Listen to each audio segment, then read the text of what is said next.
Olá, alunos, como vocês estão? Espero que esteja tudo bem com vocês. Aí é uma cena, né, que mostra o final da guerra. Aí são as pessoas no Champs-Élysées, na França, onde eles estão celebrando o final da guerra. Então, esse é o momento lá, no dia 1º de maio até o dia 8 de maio, teve comemorações por toda a Europa, celebrando o final da guerra, tá bom? Esse final acontece dentro da Europa. Vocês já viram que lá no Pacífico o final vem somente em agosto, né? E o Tratado de Paz definitivo em setembro. Bem, agora a gente vai falar sobre os preparos para esse encerramento da Segunda Guerra Mundial e o que foi decidido, né, pelas nações vencedoras em relação à punição àquelas nações que iniciaram a guerra. No caso, a Itália, a Alemanha, né, o que fazer. E antes de terminar a guerra, em fevereiro de 1945, o Winston Churchill, o Roosevelt, né, e o Stalin, eles se reuniram em Yalta, numa conferência secreta, né? Mais tarde vai ser noticiado sobre essa conferência, e ali eles vão discutir, olha, é só uma questão de tempo agora, estava muito claro para eles que eles estavam vencendo a guerra, que seria só uma questão de tempo para invadir Berlim e derrotar em definitivo o Hitler. A Itália já estava praticamente dominada, então basicamente só faltava mesmo a Alemanha. Então eles decidem, olha, o que a gente vai fazer depois da guerra, né? O que vai ser tomado de decisão para evitar que a Alemanha ela volte a agir da forma que ela agiu antes da guerra. Tá?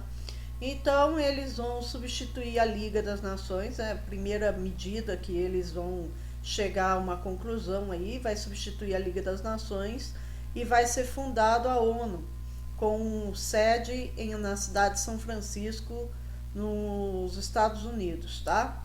E a ONU, então, ela vai ter como principal objetivo a manutenção da paz.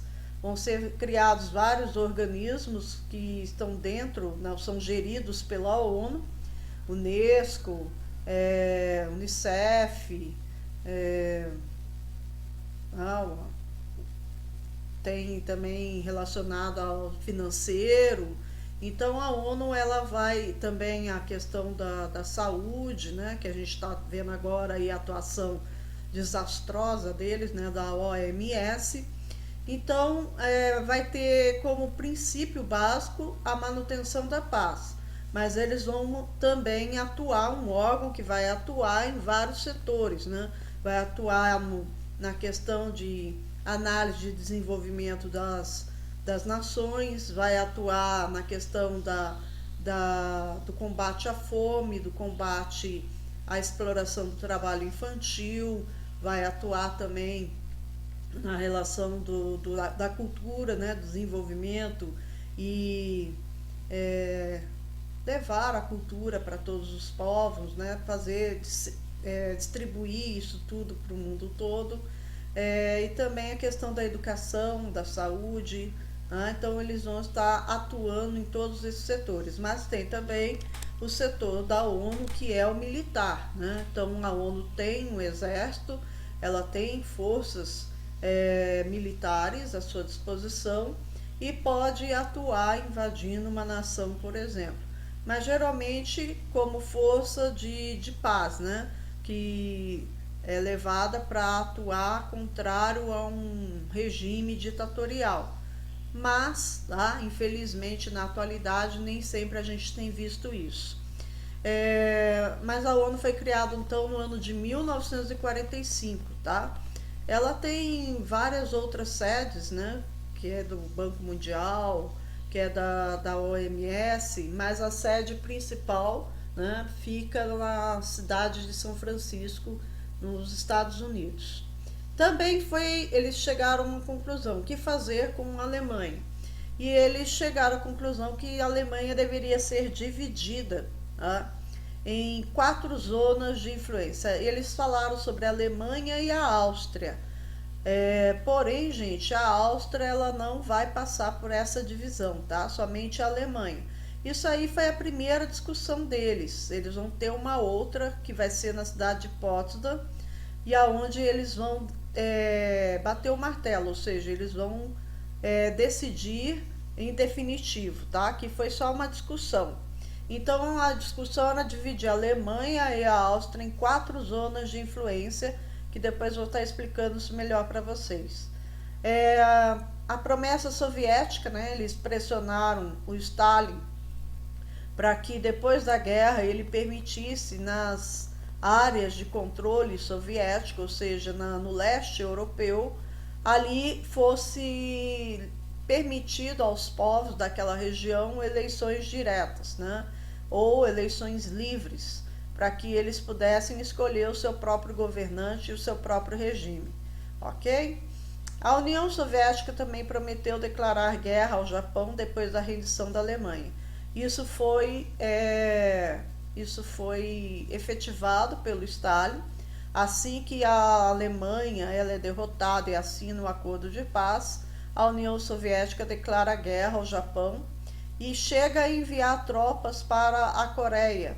Tá? Porém, gente, foram cerca de 2 a 3 semanas só de combate. Logo depois o Japão acaba se rendendo em decorrência das bombas de Hiroshima e Nagasaki que foi jogada no Japão. Tá?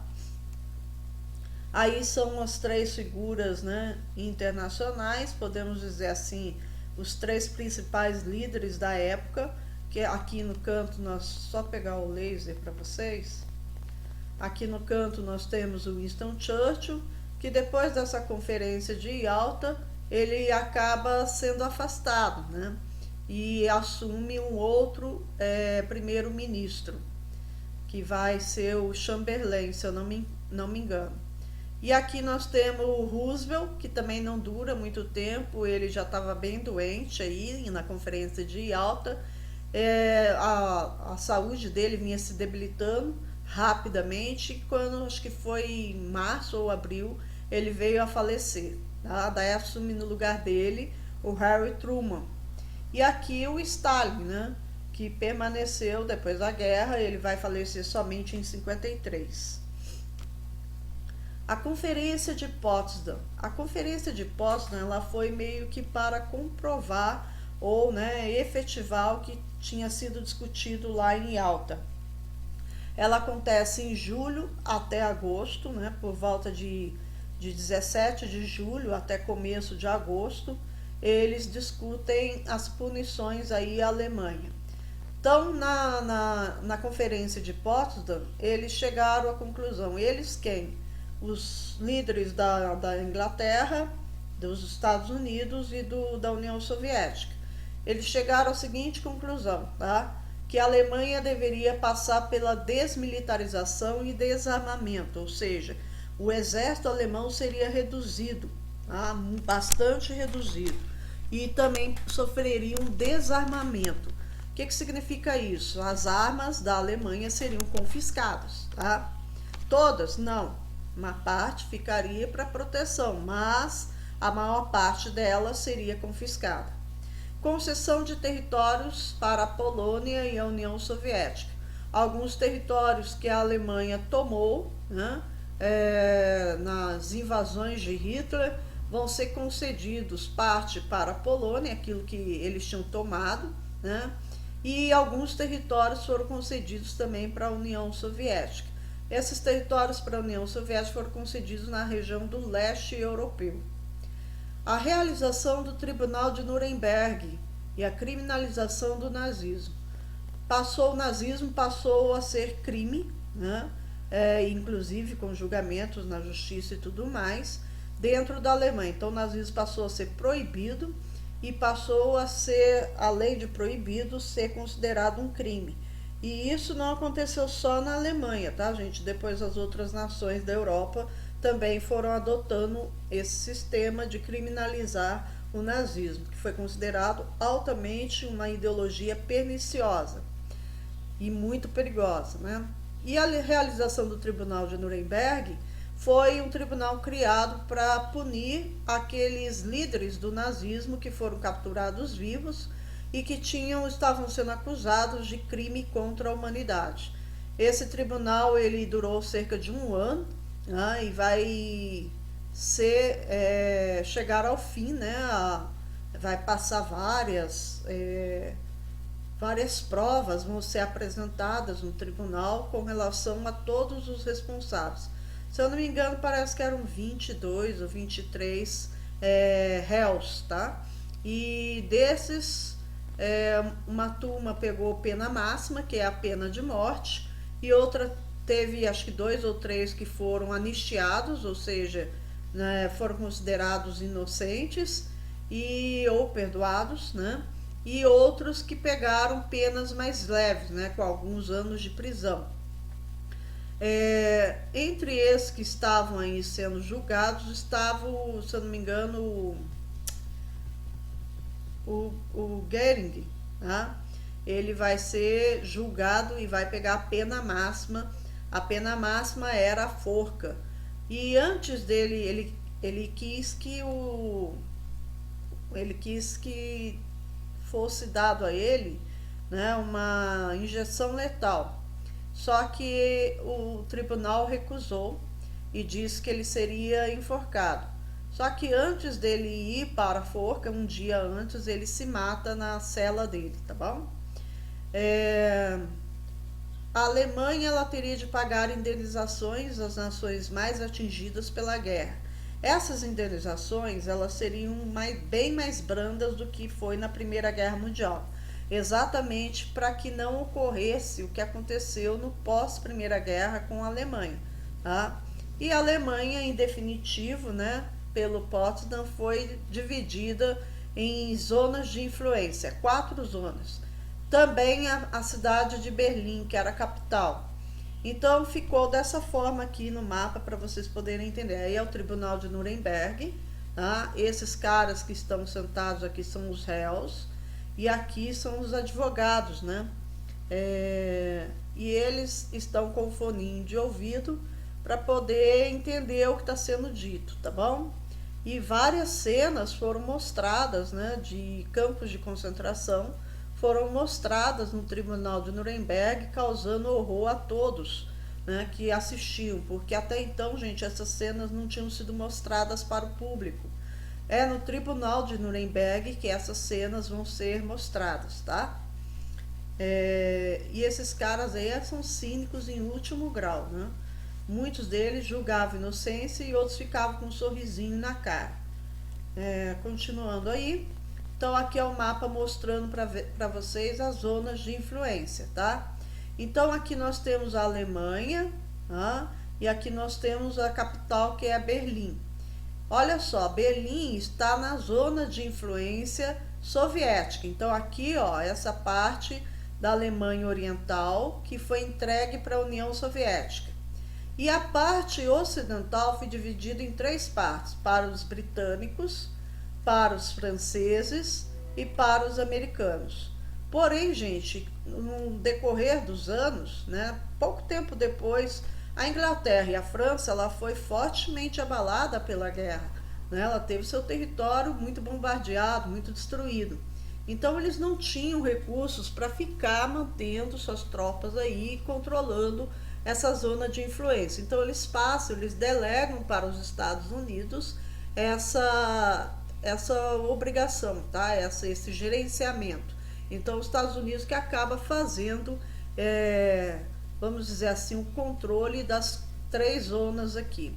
E o lado soviético fica sob controle da União Soviética, né, que vai estabelecer aqui um regime socialista. Essa divisão da Alemanha, ela simbolizou a divisão do mundo bipolar, tá? Que aí é o início da Guerra Fria. Então ela vai simbolizar esse mundo bipolar, o mundo dividido entre capitalismo e o socialismo, ok? Quando eu for falar da Guerra Fria, a gente volta a falar disso.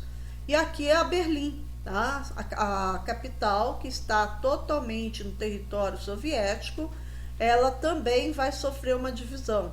Então, o lado oriental, Berlim Oriental, fica sob controle soviético e a Berlim Ocidental fica sob controle dos capitalistas, a França, a Inglaterra e os Estados Unidos, tá? Isso permaneceu até quando? Até o ano de 1990, tá? Quando 89, tá? Não me lembro se é 89 ou 90, quando o muro de Berlim, que era o símbolo da Guerra Fria, foi derrubado. E aí a Berlim ela vai ser reunificada e poucos dias depois a Alemanha também. Tá? E paramos aí para a gente introduzir um próximo assunto com vocês, que vai ser o fim da República Velha. Até o próximo vídeo, gente.